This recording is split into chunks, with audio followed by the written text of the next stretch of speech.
Sir, oval ഓഫീസിൽ നടന്ന ചർച്ചയിൽ ശരിക്കും പറഞ്ഞാൽ അമേരിക്കൻ പ്രസിഡന്റ് ഡൊണാൾഡ് ട്രംപും വൈസ് പ്രസിഡന്റ് JD വാൻസും ചേർന്ന് അക്ഷരാർത്ഥത്തിൽ സെലൻസ്കി അപമാനിക്കുകയായിരുന്നു.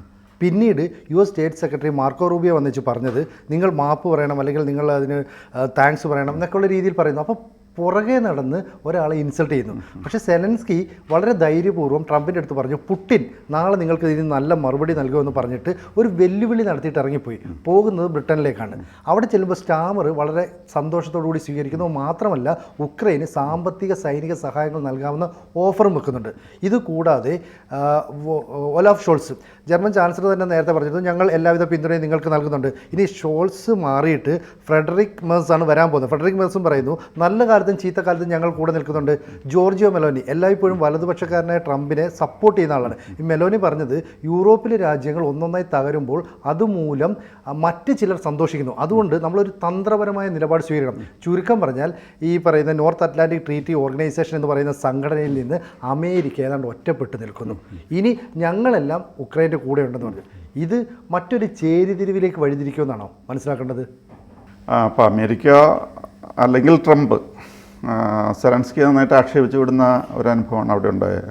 അപ്പോൾ അവിടെ ചെന്ന് കഴിഞ്ഞപ്പോൾ വാസ്തവത്തിലൊരു ഗുഡ് റിഡൻസ് എന്നുള്ള പോലെയാണ് ഇദ്ദേഹത്തെ ട്രീറ്റ് ചെയ്തത്.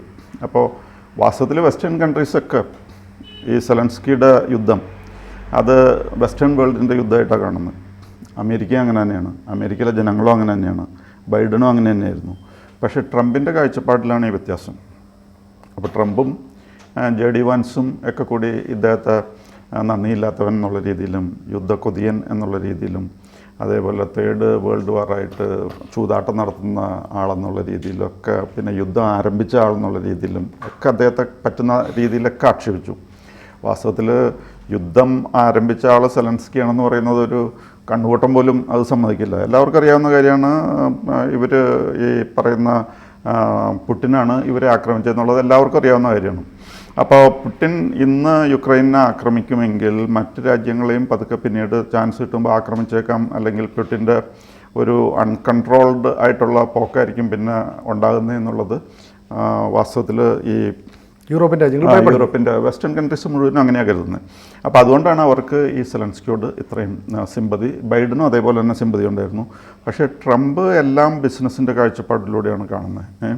അപ്പോൾ ട്രംപ് അങ്ങനെ പെട്ടെന്ന് ഇദ്ദേഹത്തെ പുടിനെ സപ്പോർട്ട് ചെയ്യുമ്പോൾ എന്താ സംഭവിക്കണതെന്ന് വെച്ച് കഴിഞ്ഞാൽ ട്രംപിനെ എങ്ങനെ കണ്ടാലും അമേരിക്ക വേറൊരു രീതിയിലാണ് ജനങ്ങൾ കാണുന്നത്. The guardian of democracy, the guardian of freedom, അതേപോലെ റൂൾ ഓഫ് ലോ, അങ്ങനെയൊക്കെയാണ് ഈ അമേരിക്കയും ബാക്കി രാജ്യങ്ങളും എല്ലാവരും കാണുന്നത് അങ്ങനെ തന്നെയാണ്. പിന്നെ leader of the free world, അതാണ് അമേരിക്കയുടെ title, the leader of the free world.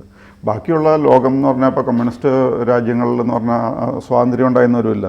ചൈനയിലോ പഴയ റഷ്യയിലോ ഒന്നും സ്വാതന്ത്ര്യം ഉണ്ടായിരുന്നില്ല എന്നുള്ളത് നമുക്കറിയാം. അതേപോലെ മറ്റ് ചിലയിടത്തൊക്കെ ആണെങ്കിൽ ഈ മതപരമായിട്ടുള്ള സ്വാതന്ത്ര്യമില്ലാത്ത അങ്ങനെ പല പ്രശ്നങ്ങളുണ്ട്. അപ്പോൾ ഈ ഫ്രീ വേൾഡിൻ്റെ ചാമ്പ്യൻ എന്ന് പറഞ്ഞാൽ അമേരിക്ക എന്നുള്ള രീതിയിലാണ് ലോകം മുഴുവനും കണക്കാക്കുന്നത്, വെസ്റ്റേൺ വേൾഡ് പ്രത്യേകിച്ച്. പക്ഷേ പെട്ടെന്ന് ട്രംപിൻ്റെ ഈ മനംമാറ്റവും ട്രംപിനെ ഏകദേശം വിവസ്ത്രനാക്കി നാണം കെടുത്തി വിട്ട പോലെയാണ് വിട്ടേന്നൊക്കെ പറഞ്ഞ് ആ രീതിയിലൊക്കെയാണ് ഇപ്പോൾ അത് ഇൻ്റർപ്രറ്റ് ചെയ്യുന്നത്.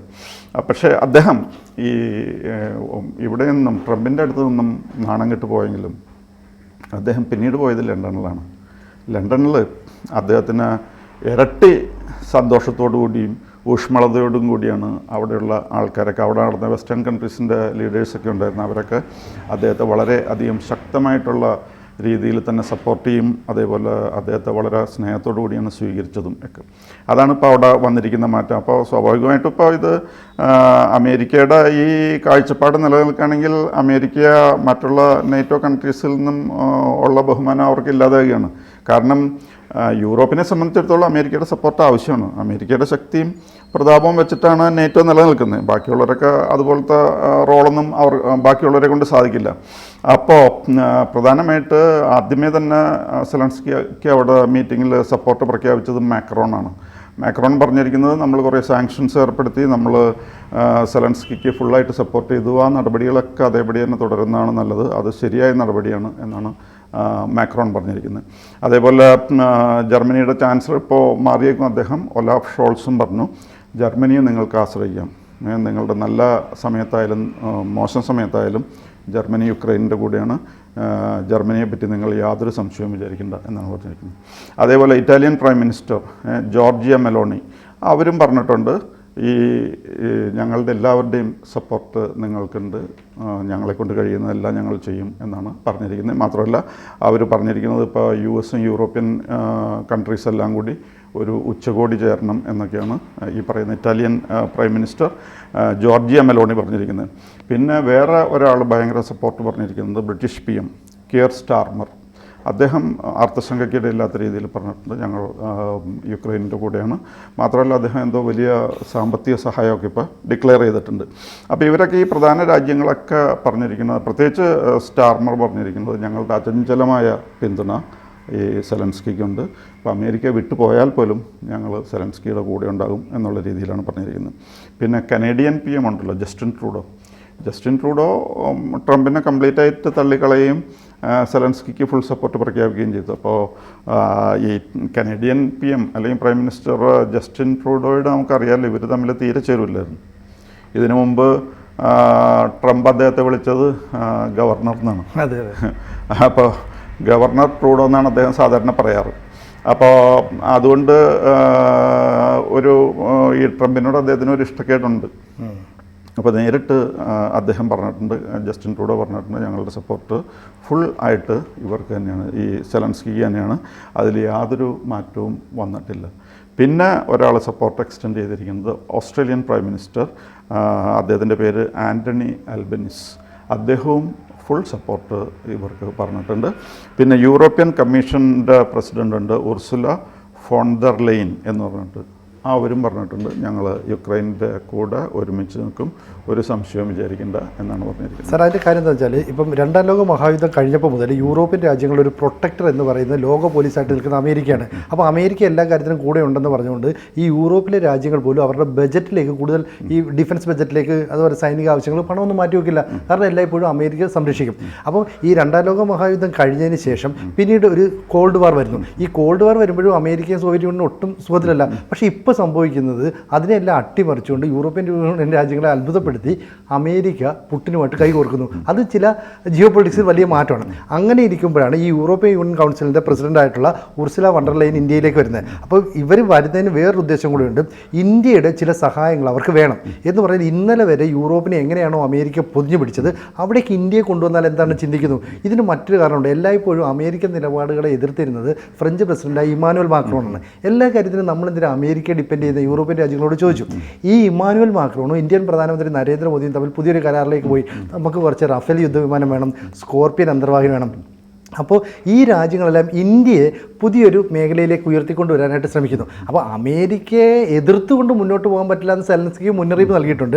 മാത്രമല്ല ഈ അമേരിക്കയും യുക്രൈനോട് ഒരുമിച്ച് നിൽക്കുമ്പോൾ യൂറോപ്യൻ രാജ്യങ്ങൾ നേരിട്ട് ഏറ്റുമുട്ടാനൊന്നും ധൈര്യം ഉണ്ടാകില്ല. പക്ഷേ ഈ ഉപരോധങ്ങൾ അങ്ങോട്ടും ഇങ്ങോട്ടും ഏർപ്പെടുത്തി ഒരു തർക്കത്തിലേക്ക് പോകാം.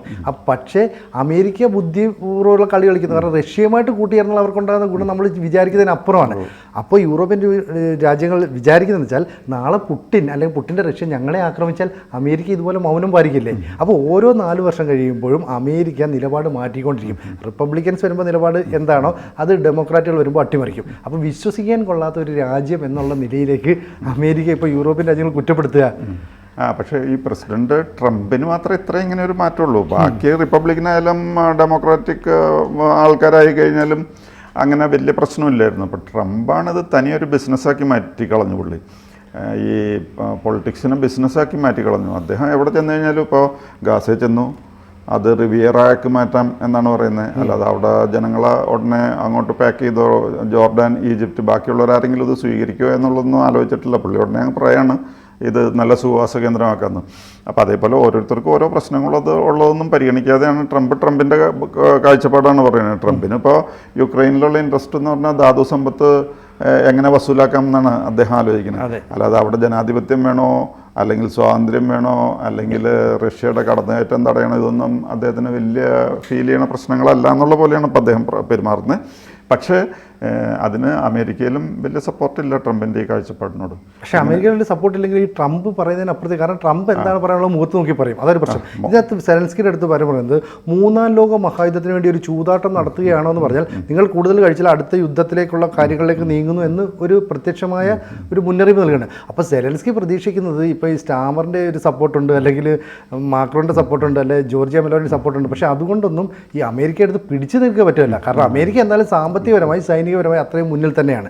അതുകൊണ്ട് ഒരു താൽക്കാലിക സപ്പോർട്ടൊക്കെ കിട്ടുമായിരിക്കും. റഷ്യ ആയാലും അമേരിക്കയെ മാനിക്കുള്ളൂ, മറ്റുള്ളവരൊന്നും അവരത്ര മൈൻഡ് ചെയ്യില്ല. പിന്നെ മാത്രമല്ല സെലൻസ്കി എടുത്തിട്ടുണ്ട് നിങ്ങളൊരു അനധികൃത ഭരണാധികാരിയാന്ന് പറഞ്ഞിട്ടുണ്ട്. നിങ്ങളുടെ കാലാവധി കഴിഞ്ഞു, പിന്നെ നിങ്ങൾ ഇവിടെ കടിച്ചു തൂങ്ങി നിൽക്കുകയാണ്. സത്യത്തിൽ കാലാവധി കഴിയുന്ന സമയത്താണ് റഷ്യയുടെ അധിനിവേശം ഉണ്ടാകുന്നത്. അപ്പോൾ സെലൻസ്കി ഭരണകൂടത്തെ അട്ടിമറിച്ചുകൊണ്ട് റഷ്യയുടെ പാവയായിട്ടുള്ള ഒരു സർക്കാരിനെ കൊണ്ടുവരാൻ ഇനി ട്രംപ് ശ്രമിക്കുന്ന കാലം വിദൂരമാണ് അല്ലേ? അങ്ങനെ സംഭവിച്ചുകൂടായില്ല. പക്ഷേ റഷ്യയെ സംബന്ധിച്ചിടത്തോളം അവർക്കെന്തോ യാനുക്കോഫ് വേറൊരു കക്ഷി ഉണ്ടായിരുന്നു, അവർക്ക് പ്രിയപ്പെട്ട ഒരാളുണ്ടായിരുന്നു, അങ്ങനെ കൊണ്ടുവന്ന് ഇവിടെ അവരോധിക്കാനാണ് പ്ലാൻ ഇട്ടിരുന്നത്.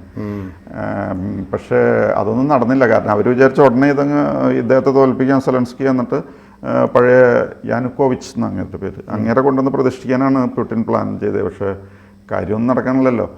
പുടിൻ പറഞ്ഞിരുന്നത് 3 ദിവസവും ബാക്കിയുള്ളവർ പറഞ്ഞിരുന്നത് 2 ആഴ്ചയാണ്. 3 ദിവസത്തെ പുടിൻ്റെ യുദ്ധം 3-ാം വർഷത്തിലേക്ക് പ്രവേശിക്കുകയാണ്, എന്നിട്ടൊന്നും നടക്കണില്ലേ. അതാണ് പ്രശ്നം. അല്ല, നേരത്തെയും ഈ ഉക്രൈൻ ഭരണകൂടത്തെ അട്ടിമറിച്ചതും അമേരിക്ക തന്നെയായിരുന്നു. അന്ന് ഈ സെലൻസ്കിയെ കൊണ്ട് പ്രതിഷ്ഠിച്ചതും അവരാണ്. ഇപ്പോൾ അവർക്ക് താല്പര്യമില്ലാതെ വന്നപ്പം വീണ്ടും അട്ടിമറിക്കാനായിട്ട് ശ്രമിക്കുന്നു. അപ്പോൾ ശരിക്കും ഈ ലോകക്രമത്തിൽ 2 ചേരികളായിട്ട് ആ രാജ്യങ്ങൾ തിരിഞ്ഞാൽ അതൊരു 3-ാം ലോക മഹായുദ്ധത്തെ ഫേസ് ചെയ്യുന്നതിന് തുല്യമായി മാറില്ലേ? അതെ. അപ്പോൾ അങ്ങനത്തെ അപകടങ്ങളൊക്കെ ഉണ്ട്. അപ്പോൾ അതുകൊണ്ടാണ് ട്രംപിൻ്റെ കാഴ്ചപ്പാടെന്ന് പറഞ്ഞു കഴിഞ്ഞാൽ ഇനി അധികമൊന്നും യുദ്ധം ചെയ്യേണ്ട, അവസാനിപ്പിച്ചോ എന്നുള്ള രീതിയിലാണ് അദ്ദേഹം പറയുന്നത്. ഞങ്ങളുടെ സപ്പോർട്ട് ഉണ്ടാവില്ല എന്നുള്ള തോതിലാണ് അദ്ദേഹം പറഞ്ഞു വയ്ക്കുന്നത്. നമുക്ക് എന്തായാലും കാത്തിരിക്കാം. കൂടുതൽ വാർത്തകളും വിശേഷങ്ങളും നിങ്ങളിലേക്ക് എത്താൻ ABC മലയാളം സബ്സ്ക്രൈബ് ചെയ്യുക, ബെൽ ബട്ടണും അമർത്തുക.